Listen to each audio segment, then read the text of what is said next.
Talanti Kashi కురిసి కామాక్షమ్మ కాంచన చేలము కట్టెదమమ్మ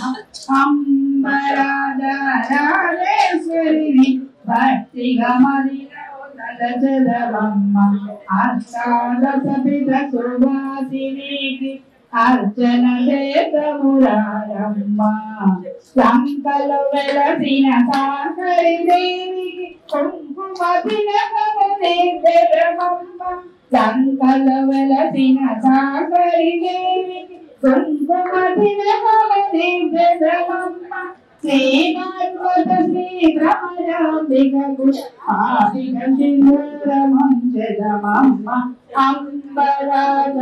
అంబరాజరాజేశ్వరిని భక్తిగా మదిలో తలచెదమమ్మ అష్టాదశ సువాసినికి అర్చన చేతమురారమ్మ కాశీ అన్నపూర్ణేశ్వరికి పసుపు పరాని పెట్టెదమమ్మ కాశీ అన్నపూర్ణేశ్వరికి పసుపు పరాని పెట్టెదమమ్మ పిఠాపురమున పురోహితులకు కాటుక కళ్ళకు పెట్టెదమమ్మ అంబరాజరాజేశ్వరిని భక్తిగా మదిలో తలచెదమమ్మ అష్టాదశ పీఠ సువాసినికి అర్చన చేతమురారమ్మ ఉజ్జయిని పురి కాళికాంబకు దర్శన గాజులు కూచెదమమ్మ ఉజ్జయిని పురి కాళికాంబకు దర్శన గాజులు కూచెదమమ్మ గంగ ప్రదేశపు శృంఖల దేవికి బంగారు నగలు వేసదమమ్మ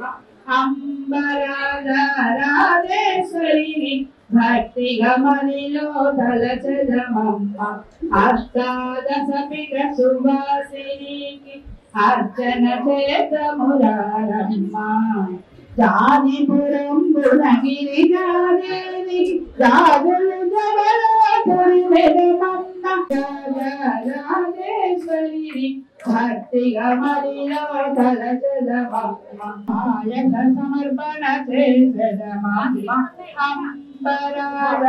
అంబరాజరాజేశ్వరిని భక్తిగా మదిలో తలచెదమమ్మ అష్టాదశ పీఠ సువాసినికి అర్చన చేతమురారమ్మ దేవి జయని రాజలమేచెదమమ్మ అంబరాజరాజేశ్వరిని భక్తిగా మదిలో తలచెదమమ్మ అష్టాదశ పీఠ సువాసినికి అర్చన చేతమురారమ్మ అలాగే నవరాత్రులు ఆరంభించారు అమ్మవారైనా ఆవిడ కింద వారాదేవి చూడండి సింహం పక్కన ఉంది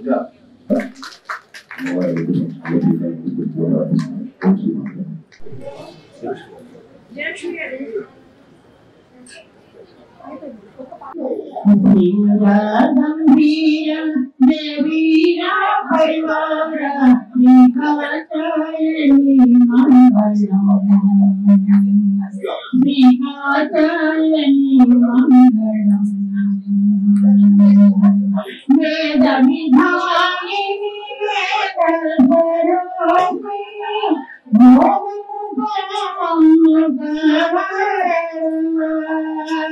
వేద విధాయిని వేద విధాయిని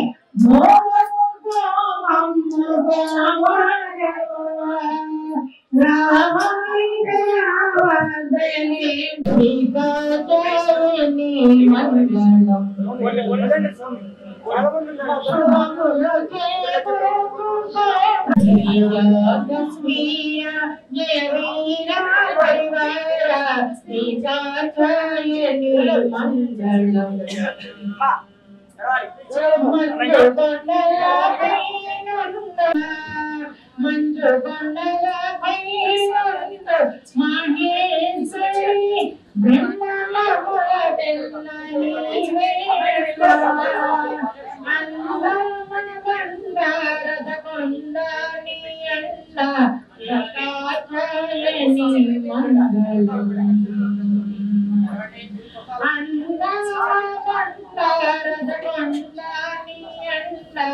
శ్రీకాచారిణి మంగళం వీర గంభీర వీర పరివార శ్రీకాచారిణి మంగళం శ్రీకాచారిణి మంగళం శ్రీకాచారిణి మంగళం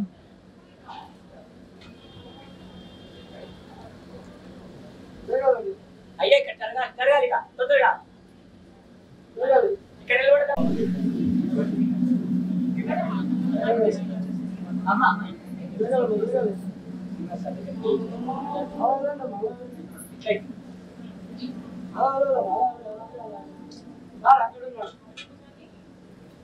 అమ్మాయి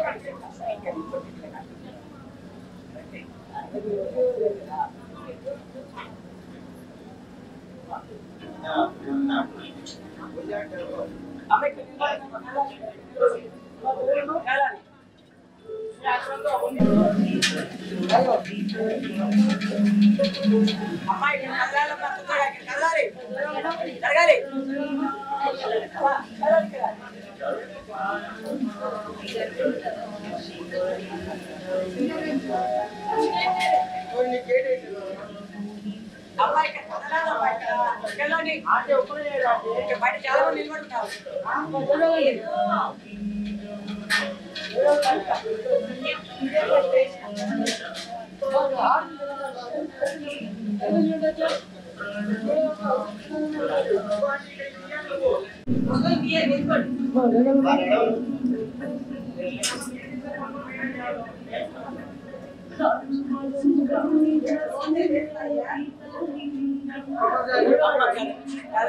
కదలాలి అయ్యా కదలాలి చాలా మంది నిలబడుతున్నారు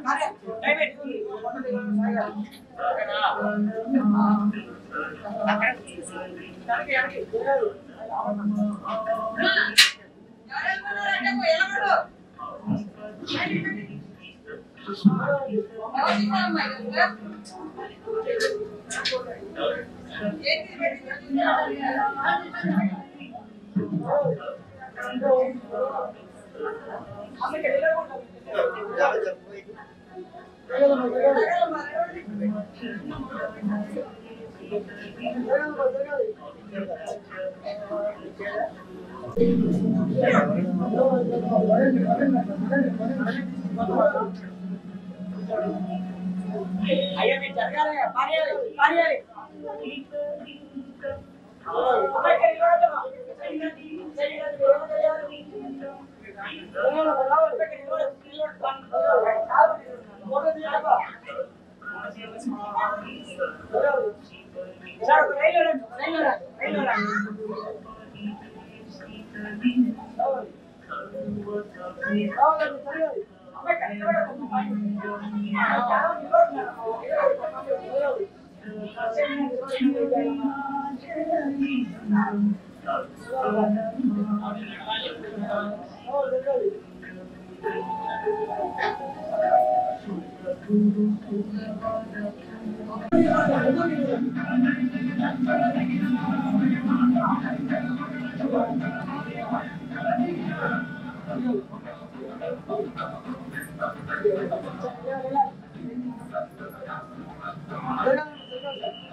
అయ్యా కదలండి అయ్యా కదలండి ఇక్కడ చాలా మంది బయట నిలబడి ఉన్నారయ్యా అమ్మ కదలండి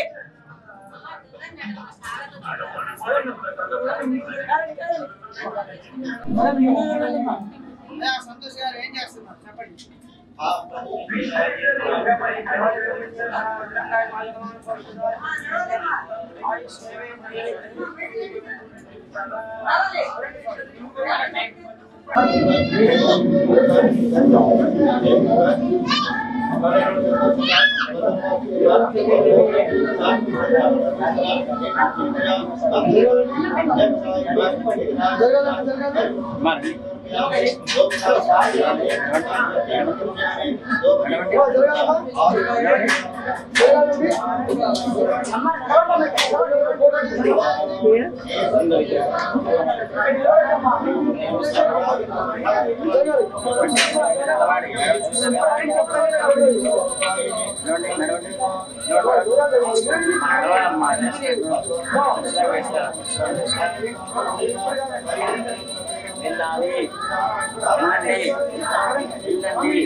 ఓం శ్రీ మాత్రే నమః. ఓం శ్రీ नारायण कुमार धाम शंकराचार्य कुमार श्री सिद्धेश्वर पर्यंताम वंदे गुरु परंपरा उत्तर श्री सिद्धेश्वरी पीठाधिपति परमहंस परिव्राजकाचार्य महिमान्वित योगी नरचे दैव जगद्गुरु श्री श्री श्री सिद्धेश्वरानंद भारती महास्वामी वारी पादपद्ममुలకు నమస్కరిస్తూ ఆదిపరాశక్తి శ్రీ భుజంగరాధేశ్వరి దేవి పాదపద్మములకు నమస్కరిస్తూ శ్రీ వారాహి దేవి పాదపద్మములకు నమస్కరిస్తూ స్వామి వారి ఆశీస్సులతో వారి ఆదేశానుసారం శ్రీ వారాహి దేవి నవరాత్రోత్సవాలు ఇవాళ ఉదయం ఎంతో వైభవంగా ప్రారంభించారు. ఉదయం నుంచి మధ్యాహ్నం వరకు మాకు తెలిసి ఒక 10 గంటలు దర్శించుకున్నారు. ఈ రోజు రాలిపోయింది పోలీసు అధికారులు వచ్చి ట్రాఫిక్ కంట్రోల్ చేసిన పరిస్థితి ఏర్పడింది. మామూలుగా యథావిధిగా దేవాలయంలో అమావాస్య నాడు కనీసం 25,000 దర్శించుకుంటారు. అమావాస్య నాడు భారతదేశంలో ప్రసిద్ధి చెందిన క్షేత్రం. ఉత్తర పీఠాధీశ్వరుడు స్వామివారు సుమారు 18 సంవత్సరాల క్రితం మందిరం నిర్మించినప్పుడు అమ్మవారు తమిళనాడు కుంభకోణంలో తర్వాత కుట్టాల ప్రధాన పీఠంలో దర్శనమిచ్చారు. తర్వాత హైదరాబాద్లో మన తెలంగాణలో పెద్దపల్లి శ్రీరామకృష్ణాపురంలో స్వామివారి 10 సంవత్సరాల క్రితం అమ్మవారిని ప్రతిష్ఠించడం జరిగింది. ఆనాటి నుండి నేటి వరకు దేశం నలుమూలల నుండి లక్షలాది భక్తులు ఇక్కడికి విచ్చేసి అమ్మవారి మహిమ వలన వారు హోమాలు చేసుకొని అందరూ సత్ఫలితాన్ని తీసుకుని వెళ్తున్నారు. మాకు కూడా చాలా ఆనందం కలుగుతుంది. ఏదో బ్రాకెట్స్ తీసుకుంటాం. అమ్మవారికి హోమాలు ప్రత్యేకత. లక్ష్మీ గణపతి, సిద్ధజుడు, కాలభైరవ, బలరాముఖి, వారాహి ప్రత్యేకత. ఈ యొక్క మూలమంత్రాలకు హోమాలు జరుగుతాయి. లక్ష్మీ గణపతికి వాడే అతిథులు బెల్లము, తామర గింజలు తప్ప మిగిలినవన్నీ కూడా తీవ్రమైన ద్రవ్యాలు. ఎదురుపకాయలు, ఆనికాయలు, ఆవాలు, ఉప్పు పువ్వు, నువ్వులు, ఎర్ర పువ్వు, పసుపు పువ్వులు, బియ్యాలు, ఉప్పు ఇటువంటి ద్రవ్యాలతో ప్రతి నిత్య హోమాలు జరుగుతుంటాయి. మామూలుగా ఇంట్లో హోమం 2-3 రకాలు వేస్తేనే డబ్బులు వస్తాయి. వాటి నుంచి వాళ్ళ కొద్ది నుంచి ఒక 10 బస్తాలు వెళ్ళిపోతే అవుతుంది. ఇప్పుడు కనిపిస్తుంది కనీసం ఒక బస్తా ఎదురుగా వేసారు.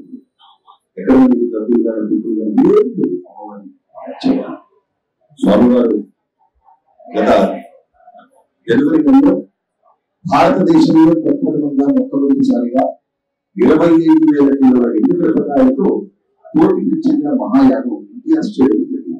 స్వామివారి విజయసంధిలో వారి ఆశీస్సులతో ఎంతో వైభవంగా జరిగింది. 8 రోజులు ఉదయం నుంచి సాయంత్రం వరకు యాగం, ప్రతిరోజు ఒక్కొక్క దేవతల కళ్యాణం చేసిన వేలాది మందికి ప్రతిరోజు ఒక భగవంతుడి రూపు, దారులు, రుద్రాక్ష ఇవన్నీ కూడా స్వామివారు అందజేశారు. ఆ యొక్క కార్యక్రమం చూసి ఆశ్చర్యపోయారు. చాలా ఆరోగ్యంగా వేలాది భక్తులు రోజు 10,000 నుంచి 15,000 భక్తులు వచ్చిన వాళ్ళందరికీ అల్పాహారం ఆ యొక్క ప్రోగ్రాం ప్రారంభించే కొద్ది రోజుల ముందట ఒక అన్య మతస్థుడు ఇంత పెద్ద యాగం జరుగుతుంది, 2,000 కిలోల ఎండుమిరపకాయలతో యాగం జరుగుతుంది, ఏదో పోలీసులు వచ్చేసి అదొస్తుంది విదేశం అని చెప్పేసి ఒక వార్తాపత్రికలో అధికారులందరూ కూడా 23 ఎకరాల బాధలు ఎన్నో కార్యక్రమాలు 10,000 సభ్యులు ఇచ్చినప్పటికీ కూడా 25,000 కిలోలు అనుకుంటే 28,000 కిలోల ఎండుమిరపకాయలతో ఆ 8,000 కోట్లు తెచ్చేలా యాగం చేసింది. ఇంత పెద్ద యాగం ముగిసిన తర్వాత ఆ ఎన్టీఆర్ స్టేడియంకి ఆ స్టేడియంలో వచ్చింది పొల్యూషన్ కాదండి, సాక్షాత్తు ప్రత్యేకంగా అమ్మవారి ఎన్టీఆర్ స్టేడియంకి వచ్చారు. ఎక్కడెక్కడి నుంచో వచ్చేసారు. అటువంటి శక్తి దేవత స్వామివారి ప్రచార కార్యక్రమంలో భాగంగా భారతదేశం అంతా ఆయా దేవాలయాల కమిటీల వారి కోరిక మేరకు చంద్రమాత వారాహి దేవి దేవతా జరుగుతుంది. ఆంధ్రప్రదేశ్, తెలంగాణ, కర్ణాటక, తమిళనాడు, ఇతర రాష్ట్రాల్లో జరుగుతుంది. 3 సంవత్సరాల క్రితం తిరుపతిలో రాయల చెరువు దగ్గర మరకత శక్తి కాలక్షేత్రం శ్రీ శక్తి పీఠం తిరుచారు అమ్మవారి దేవాలయం నుంచి ఒక 10 కిలోమీటర్ల దూరంలో ఉంటుంది. రాయల చెరువు శక్తి దేవత మరకత శక్తి కాదు పాతాళ చెందిన పాతాళ శ్వేత వారాన్ని చాలా బదులు ప్రతిపాదనలు అక్కడ కూడా ఎక్కువ వినాయకులు జరిగిందమ్మా. 2 సంవత్సరాల క్రితం తిరుపతి కూడా వరదలతో ముఖ్యించింది. మీకు తెలుసు వరదలు వచ్చాయి. రాయల చెరువు పూర్తిగా నిండిపోయింది. రాయల చెరువు క్షేత్రం స్వామివారు మాతాజీ శ్రీ అధ్యానంద సతీ స్వామి వారు శ్రీశక్తి పీఠాధీశ్వరి స్త్రీల కోసం ఎన్నో కార్యక్రమాలు చేస్తున్నారు. ఉమ్మడి తెలుగు రాష్ట్రాల్లో మొట్టమొదటిసారిగా 4 సంవత్సరాల క్రితం విజయవాడలో సహస్ర సువాసిని పూజ చేయడం జరిగింది. అక్కడ విజయవాడ గ్రౌండ్స్ లో సుమారు 20,000 మంది భక్తులు హాజరయ్యారు. అది తర్వాత ఏలూరు, విశాఖపట్నం, తిరుపతిలో ప్రతినిత్యం జరుగుతుంటారు. ఏ యొక్క ప్రత్యేక కార్యక్రమం మాతాజీ వారి శ్రీశక్తి పీఠాధీశ్వరి తిరుపతిలో శ్రీశక్తి తిరుపతిలో చక్కగా దర్శించిన ప్రయత్నం చేయండి. ఆ యొక్క వరదలప్పుడు రాయల చెరువుంతా నిండిపోయింది. స్వామివారి అనుగ్రహం, అమ్మవారి అనుగ్రహం, ఆ అన్ని చెరువు కట్టలు తిరిగి ఆ ఒక్క చెరువు కట్ట తెగకుండా అమ్మవారు కాపాడలేదు, స్వామివారు కాపాడలేదు. ఆ కట్టగడ్డ తెలియకుంటే 32 గ్రామాలు ఉండిపోయింది. అక్కడ అధికారులు చెప్పారు. అటువంటి శక్తి స్వరూపుడు పీఠాధీశ్వరుడు స్వామివారు కూడా ఎక్కడెక్కడ చేసుకుంటారు. వారి యొక్క సమస్యల పరిష్కారానికి మంత్రోపదేశం తీసుకుంటారు. స్వామివారి దగ్గర వారి మంత్ర స్వరూపులు అంటారు. అటువంటి సిద్ధపురుషుడు పీఠాధీశ్వరుడు స్వామివారు ఎన్నో కార్యక్రమాలు అమ్మవారి సేవలు చేయాలని సందర్భంలో ఇక్కడ మన దేవాలయంలో ఆషాఢ మాసంలో నవరాత్రి ముగిసిన తర్వాత శాకంభరి అలంకరణ సేవ జరుగుతుంది. శ్రావణ మాసంలో లక్ష కాంతుల పూజ సేవ జరుగుతుంది. అన్ని కూడా కార్యక్రమాలు జరుగుతుంటాయి. చక్కగా అవకాశం ప్రయత్నించింది. ఈ 9 రోజులు ఉదయం 6:30 అమ్మవారికి విశేష 19 రకాల ద్రవ్యాలు పరిచయం. ఇవాళ కుంకుమార్చన కూడా వేస్ట్ లేక ఒక 200 మంది వాటిని పంపించారు. ఇలా ప్రజలు చాలా ఉన్నారు. తక్కువ ఎక్కడ బయట కిలోమీటర్లు 10 మందికి కుంకుమార్చన. ఒకప్పుడు మనం చూసేవాళ్ళు బస్సులలో సీట్ రిజర్వ్ చేసుకోవాలంటే బ్యాగ్ వెళ్తుంటారు. కుంకుమార్చన ఉదయం కూడా మా పరిస్థితి 10 మందికి కుంకుమార్చన, మధ్యాహ్నం ప్రసాదం రోజు సాయంత్రం పారాయణం. ఇవాళ రేపు లలిత శాసన పారాయణం, ఎల్లుండి హనుమాన్ చాలీసా, తర్వాత చౌదరి నది, రేపు అంతరిక్షం వస్తున్నారు ప్రజలు. అలాంటి అదేవిధంగా విష్ణు శాసన పారాయణకి మీరు గాయత్రి మంత్రులు వస్తున్నారు. లక్ష సేవలు కూడా ఉంటాయి. ఇక్కడ ఏమాత్రం అవకాశం ఉన్నా ప్రతి మంగళవారం, శుక్రవారం రాత్రి 7 నిమిషాలకి, అమావాస్య పౌర్ణమి రోజుల్లో రాత్రి 7 నిమిషాలకి అమ్మవారికి విశేష మహానక్షత్ర ఆలోచన చాలా శక్తి జరుగుతుంది. భారతదేశం నలుగురికి చేస్తున్నారు, ఎక్కడెక్కడెక్కడ చేస్తున్నారు, రైతులు వస్తున్నారు, అమ్మవారు చేసుకుంటారు. అమ్మవారి చాలా ఎన్నో వెరైటీ చూపిస్తున్నారు. రీసెంట్ గా వచ్చిన వెరైటీ చెప్పి చూపిస్తారు. వరంగల్ జిల్లా ఒక భక్తురాలు సికింద్రాబాద్ యశోద హాస్పిటల్ తీసుకున్నారు. వీరభూషణ గారి తమ్ముడు భార్య అలా ట్రీట్మెంట్ చేశారు. డాక్టర్ చెప్పారు వాళ్ళకి చేతులు చెప్పేసి అందరూ తెచ్చుకోండి. ఊళ్ళో ఏ పార్టీ కూడా చేసుకున్నారు. చూడండి ఈ మధ్య కాలంలో జరిగింది వెరైటీ చెప్పారు. సరే వాళ్ళు నాకు ఫోన్ చేశారు. నేను చెప్పి అమ్మవారు నమ్ముకోండి, అమ్మవారు అందరినీ పరిష్కరిస్తున్నారు. మన స్ఫూర్తిలో వచ్చాము చేసుకోండి. ఆ యొక్క పేషెంట్ కుమారుడు వచ్చి హోమం చేసుకున్నారు. ఇదే ప్రదేశాలలో హోమం చేసుకుని 9 గంటలకు హాస్పిటల్కి వెళ్ళాడు. 1 గంట తర్వాత మన కొడుకు తల్లి బిడ్డ ఎప్పుడు ఇవాళ చాలా హ్యాపీగా, ఆనందంగా, సంతోషంగా. ఇది యూనిటీ జరిగే ఇన్సిడెంట్. విజయలక్ష్మి తెలుసు. ఆ యొక్క పేషెంట్ యొక్క భావనలు వాళ్ళకి తెలుసు. ఇంకా దీన్ని వినాయకుడు చెందుకుంటారు. ఇదే మనం అదృష్టం. పుట్టాల స్వామి వారి అనుభవంగా ప్రత్యేక సాధన, వారాహి సాధన, కాళీ సాధన, కాల భైరవ సాధన, దశమహావిద్య సాధన, ఇవన్నీ కూడా ప్రపంచవ్యాప్తంగా భక్తులకు తెలియజేస్తున్నారు పీఠాధీశ్వరుడు. ఈ మధ్యనే వెంకటేశ్వర దగ్గర వీధి దగ్గర శంకుస్థాపన జరిగింది. ఆ ప్రాంగణం పేరు భైరవ గుడి. అష్టభైరవుడు, స్వర్ణాకర్షణ భైరవుడు, కాలభైరవుడు, మాతవి, వారాన్ని, ప్రత్యక్షేత్రం 5 ఎకరాల విస్తీర్ణంలో ప్రత్యక్షేత్రం శంకుస్థాపనైన వారం రోజుల్లో 50 లక్షల ఎకరం కాస్త రియల్ ఎస్టేట్ వ్యాపారస్తులు కోర్టుగా తీసుకెళ్ళారు. శంకుస్థాపన జరిగింది, ఇంకా రూలు రాలేదు. అమ్మవారి మహిళలు ఉంటాయి, స్వామివారి భూములు ఇటువంటి శక్తి దేవతలు బాహ్య ప్రపంచాన్ని దర్శించుకునే బాధ్యత కల్పించారు గురుగారు స్వామి. ప్రత్యేకంగా గురువు కూడా కొంతమంది తెలియదు, ఫోన్ చేస్తుంటారు. ప్రత్యేకంగా మొదటి రాసేటప్పుడు ఎటువంటి శక్తి దేవాలి. ఇవాళ భక్తుడికి భక్తురానికి ఎటువంటి సమస్య లేకపోయినా హైదరాబాద్ కొత్తపేట శ్రీ రామకృష్ణాపురంలో ఉంటాలో స్వామివారి దేవాలయం బొమ్మలు చేసుకునేది సమస్యలు తొలగిపోతాయని దేవాలయంలో పనిచేసే ఆస్ట్రాలజర్స్ అందరికీ పంపిస్తున్నారు. ముఖ్యంగా ఆస్ట్రాలజర్స్ హైదరాబాద్ లో ఎంతమంది ఉన్నారో జాతకాన్ని మార్చే శక్తి అమ్మవారి దగ్గరికి వస్తారు. అవకాశం ప్రతిరోజు 9 to 7:30 6 to 7:30